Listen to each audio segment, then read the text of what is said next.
Hello everyone, আমি Indrani. Welcome to my channel. আজকে অনেক দিন পর এসেছি কলকাতাতে আমি অনেক দিন পর আসিনি, আমার আগের সপ্তাহে একটু দরকার ছিল তাই এসেছিলাম।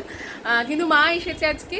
আর কি হয়, আমরা যখন বহরমপুর থেকে আসি আমাদের যত না মানে রিজার্ভেশন না থাকলে আমাদের যত না জায়গা পাবো কিনা সেইটার না যত টেনশন থাকে, বাড়িতে এসেই সব কিছু পরিষ্কার করতে হবে সেটা আমাদের কাছে আরও বেশি আমাদেরকে ভাবায়। যাই হোক, যেহেতু আমি আগের সপ্তাহে এসেছিলাম সব পরিষ্কার তখনই করে গিয়েছিলাম, তাও টুকটাক যা কিছু সব হয়ে গেছে, স্নান ধান হয়ে গেছে, এবার খেতে বসবো। আজকে বিকালে যাব মামার বাড়ি, কিন্তু তার আগে আমার একটু দরকার আছে, আমি তাই বেরোবো। আর এখন আকাশের যা অবস্থা, যত সময় যাচ্ছে মনে হচ্ছে আকাশ যেন আরও কালো হয়ে যাচ্ছে আর ঝিপঝিপ করে বৃষ্টি হতেই আছে। এখন জানি না কখন বেরোবো, কখন আমার কাজ হবে, কখনই বা মামার বাড়ি যাব। আজকে আমাদের লাঞ্চ মেনু ভাত, ঢ্যাঁড়স সেদ্ধ, ধোকার তরকারি আর পাঁপড় ভাজা। তার মধ্যে ভাত, ঢ্যাঁড়স সেদ্ধ আর পাঁপড় ভাজাটা এখনই বানানো হলো, আর ধোকার তরকারিটা মা বাড়ি থেকেই করে এনেছে। ঝিপঝিপ করে তো বৃষ্টি পড়েই চলেছে, কিন্তু তাও তার মধ্যেই বেরোলাম। মাও বেরোলো, মা এখন মামার বাড়ি চলে যাবে, আমার একটু কাজ আছে তারপরে আমি যাব। এই যে তখন বেরিয়েছিলাম, তারপর থেকে কত কিছু হয়ে গেছে। কত কিছু বলতে, আমি যা কাজে বেরিয়েছিলাম সেটা তো হয়নি, আর ঝিপঝিপ করে বৃষ্টি হতেই আছে। রাস্তায় আবার ভাইয়ের সাথেই আমি দেখা করে নিয়েছি, দিয়ে আমি আর ও আবার একটু খাওয়া দাওয়া করেছি, দিয়ে আমরা একসাথে মানে আসবো এরকম ঠিক।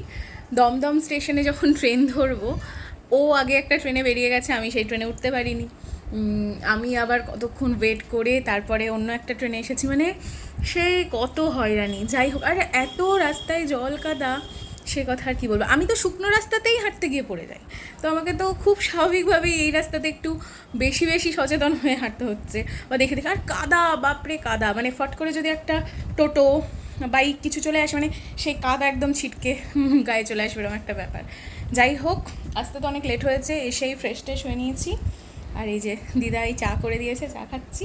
মা আমাকে সবসময় বলে যে দিদা দুধ চা খুব ভালো করে, আর সেটা তো মানে এমনিতেই আমি তো চা পাগলু, আর দিদা তার মধ্যে মানে দিদার হাতের চা সেটা তো ছাড়ার কোনো কথাই হয় না। তো এই মা, মাসি, মামি, বোন একটা জায়গায় গেছে, মানে ওখানে ওদের যাওয়ার কথা ছিল।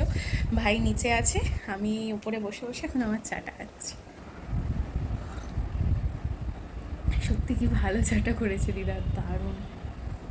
রাতের খাওয়া দাওয়া হয়ে গেছে, বোন যেখানে গিয়েছিল বোন চলে এসেছে, আর এই যে ভাই, আমরা এখন সবাই মিলে বসেছি ফুল ফল নাম দেশ খেলতে। মানে আমি যেখানে, আমি সুযোগ পেলেই সেখানে এই খেলা নিয়ে বসে যাবো। প্রভাব দেখাচ্ছে। ঠিক আছে, আমি একটু পারি, তাই কি হয়েছে, একটু না হয় দেখলি আমার, তুই যে কত ফুল ফল নাম দেশের মানে নাম দেশ সম্পর্কে জানতে পারছিস সেটা বলছিস না। ও খেলতেই চায় না, মানে আমি খেলবো এরকম, বোন খেলছে সেজন্য মানে ওকে খেলানো হচ্ছে, সেটাই যা বলবি, বাট ওকে খেলতে হবে।